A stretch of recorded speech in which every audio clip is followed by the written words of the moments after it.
पाकिस्तान पिलाएगा दुनिया को शराब। हराम होने के बावजूद भी पाकिस्तान की शराब बनाने वाली फैक्ट्री दुनिया में शराब को करेगी एक्सपोर्ट। 1977 के बैन को हटा लिया गया, डॉलर की कमी के कारण लिया फैसला। जी हाँ दोस्तों, इस्लाम में शराब हराम है। पाकिस्तानियों को ये बात 1977 में पता लगी।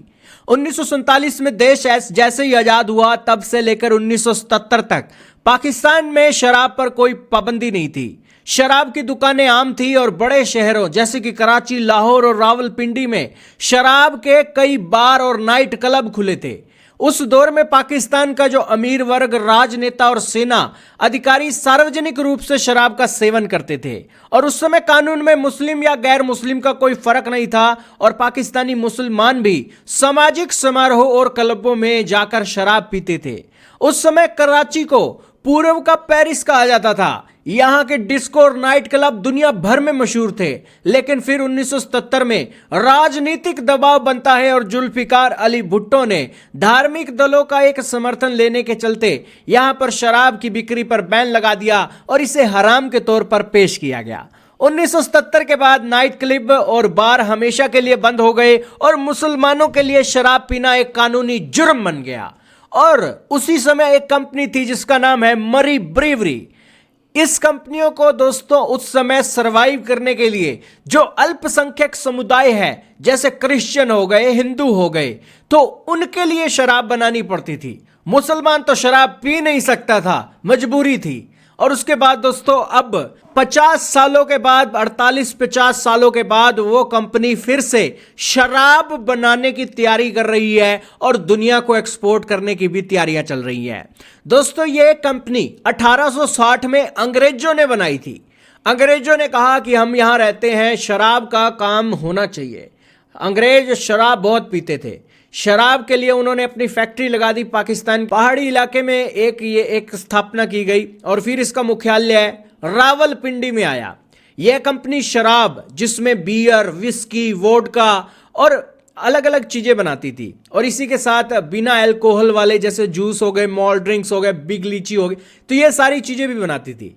लेकिन जैसे ही 1977 में बैन लगा तब इसके होश फाख्ता हो गए और इसने बस पाकिस्तान के अंदर एक लाइमलाइट में एक समय काटा। लेकिन अब पाकिस्तान के अंदर डॉलरों की कमी हो गई है। दोस्तों डॉलर आते हैं तो ऐसे नहीं आएंगे कि आप सही काम कर रहे हो तो आपको डॉलर मिल जाएंगे। आप कोई गलत काम करोगे डॉलर तभी आएगा। और यही कारण है कि पाकिस्तान ने अब शराब की बिक्री को लेकर अब लाइसेंस खोल दिया है और यह कंपनी मरी बरी अब दुनिया के देशों में अपने सैंपल भेज रही है ताकि दुनिया के देश इस सैंपल को देखकर अपनी जो शराब के आर्डर हैं इस कंपनी को दे सकें।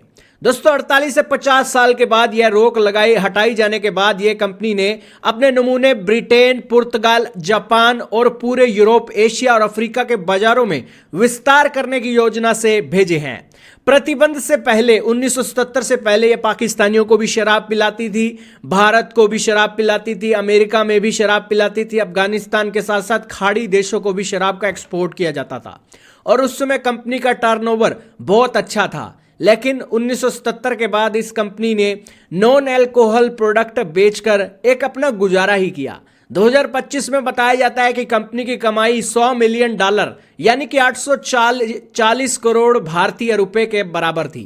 कंपनी का तुरंत लक्ष्य अरबों डॉलर अभी कमाने का नहीं है, अभी तो विदेशी मार्केट में जगह बनाने का है, जिससे आने वाले 3-4 सालों में इसे काफी बूस्ट मिलने की भी संभावना देखने को मिल सकती है। पाकिस्तान की सरकार ने यह डिसीजन इसलिए लिया है ताकि उसके फॉरेन एक्सचेंज रिजर्व में कमाई का हिस्सा यहां से आ सके। पाकिस्तान गंभीर आर्थिक संकट और डॉलर की कमी से जूझ रहा है। यही कारण है कि दुनिया के लोगों को अब पाकिस्तान की कंपनी बियर और विस्की बेचकर डॉलर कमाना चाहती है। अभी इस कंपनी का हेडक्वार्टर रावलपिंडी सेना प्रमुख के आवास के सामने है और लगभग 2200 लोग इस एक फैक्ट्री के अंदर काम करते हैं। हालांकि आज भी इसकी कमाई का जो 50% हिस्सा है गैर शराब के उत्पादों से आता है और बाकी का हिस्सा शराब बेचकर आता है और वो भी अल्पसंख्यक पीते हैं।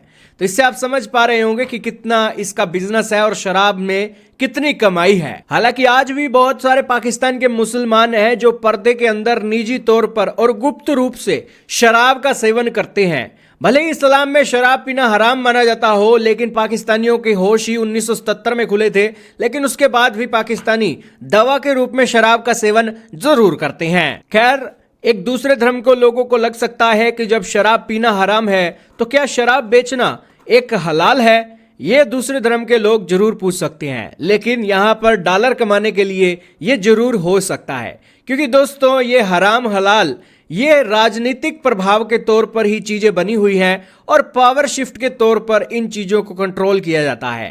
तो यहां पर हराम हलाल की जो बातें हैं एक राजनीतिक स्तर पर ही देखी जाती हैं, और आज पाकिस्तान का राजनीतिक स्तर यही है कि डॉलर की जरूरत है, इसलिए मुसलमानों शराब बनाओ और दुनिया को पिलाओ, लेकिन खुद मत पीना। और यही चीजें सऊदी अरब भी कर रहा है। यही कारण है कि सऊदी अरब कर रहा है तो पाकिस्तानी पीछे क्यों रहे, इसीलिए पाकिस्तानियों को भी परमिट मिला हुआ है। आपके क्या विचार हैं, कमेंट में बताइएगा।